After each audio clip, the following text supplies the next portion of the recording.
Brigadier retired वकार खान साहब और doctor कमर चीमा साहब हमारे साथ मौजूद हैं। वकार खान साहब, इंडस वाटर ट्रीटी के हवाले से जिस तरह से उसको सस्पेंड किया गया है, आपके ख्याल में पाकिस्तान को वर्ल्ड बैंक के पास जाना चाहिए, एक टीम तश्कील देनी चाहिए और उसका क्या मौक़िफ़ होना चाहिए फिर?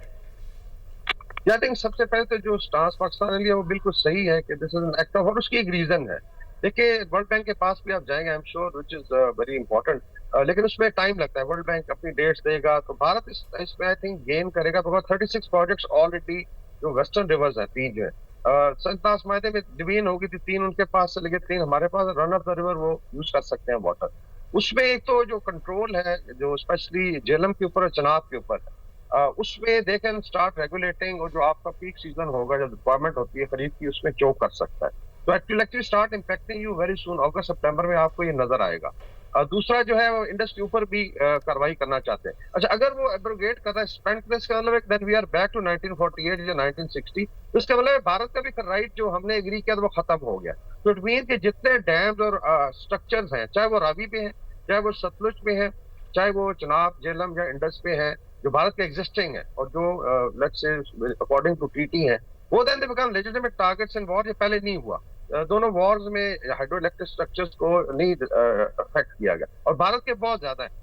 बगलिहार डैम है, वो भी लंबी लिस्ट है। इसी तरह नीमूबाद प्रोजेक्ट है जो इंडस रिवर के ऊपर वो लोग कर रहे हैं। तो ये दे become legitimate target. That's why I think जो वॉर की पाकिस्तान ने बात की है, it's really an act of war. ये इंडस रिवर कोई 1948 से या 47 से नहीं चल रहा। इससे सिविलाइजेशनल रिवर है। यहाँ पे इंडस वैली सिविलाइजेशन ने हजारों साल इस रिवर के ऊपर सर्वाइव किया। तो इट कांट बी, जिस तरह नील के ऊपर इजिप्ट का स्टैंस है अगेंस्ट इथियोपिया, कि नील के पानी को आप चोक नहीं कर सकते बिकॉज यहाँ तो एक सिविलाइजेशन रह रही है।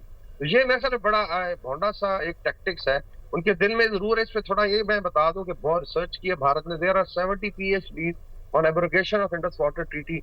अभी जो आर्गुमेंट वो सामने ला रहे हैं कि ट्रीटी के अंदर तो नहीं है कि आप इसको एब्रोगेट कर सकते हैं one sided, but you know जैसे कि जेनेवा कन्वेंशन अलाउज कि जी आप ट्रीटी अगर पानी हो जाए तो रिव्यू कर सकते हैं। तो ऑल मतलब हर तरह की आई थिंक हथकंडे वो अपनाएंगे, लेकिन Pakistan should be very very clear. अलग से मिलिट्री टेक्नोलॉजी भी है, फिर हमारे सोर्सेज हैं, फिर ऑक्युपाइड कश्मीर भी है, जरूरत पड़ेगी उनका काम बंद हो जाएगा उनका। तो मेरे ख्याल में ये बड़ा जबरदस्त स्टांस है। दूसरा जो आई थिंक इसका इनडायरेक्ट जवाब दिया गया तो एयर स्पेस, ये आई थिंक इसको कैलकुलेट करके देखें, Google it and find out ये कितनी ज्यादा ट्रैफिक, आई थिंक 70% भारत की ट्रैफिक पाकिस्तान के ऊपर से गुजरती है, और अब इनको डबल से ज्यादा ट्रैवल करना पड़ेगा। जाएंगे फिर आई थिंक यूरोप के लिए, फिर ऑल द वे आपको गल्फ के जरिए जाना। बाकी जो आई थिंक मिलिट्री प्रिपरेशन है वो आई थिंक बड़ी स्ट्रांग है। आई थिंक स्विफ्ट वो यकीनी तौर पर स्ट्रांग है।